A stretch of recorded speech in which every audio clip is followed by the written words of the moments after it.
రాష్ట్రపతి ద్రౌపది ముర్ముకు త్రుటిలో తప్పిన ప్రమాదం. ఆమె ల్యాండ్ అయిన హెలీప్యాడ్ కుంగడంతో ఒక పక్కకు ఒరిగిన హెలికాప్టర్. కేరళ రాష్ట్రం కొచ్చిలో ప్రమాదం స్టేడియంలో ద్రౌపది ముర్ము ల్యాండ్ అయిన హెలీప్యాడ్ కుంగడంతో ఒక పక్కకు ఒరిగిన హెలికాప్టర్. వెంటనే హెలికాప్టర్ను నెట్టి పక్కకు పెట్టిన పోలీసులు, అగ్నిమాపక సిబ్బంది.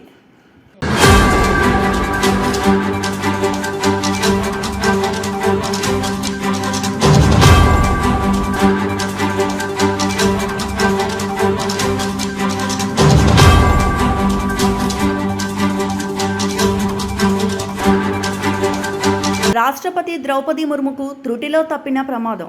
ఆమె ల్యాండ్ అయిన హెలీప్యాడ్ కుంగడంతో ఒక పక్కకు ఒరిగిన హెలికాప్టర్. కేరళ రాష్ట్రం కొచ్చిలో ప్రమాదం స్టేడియంలో ద్రౌపది ముర్ము ల్యాండ్ అయిన హెలీప్యాడ్ కుంగడంతో ఒక పక్కకు ఒరిగిన హెలికాప్టర్. వెంటనే హెలికాప్టర్ను నెట్టి పక్కకు పెట్టిన పోలీసులు, అగ్నిమాపక సిబ్బంది.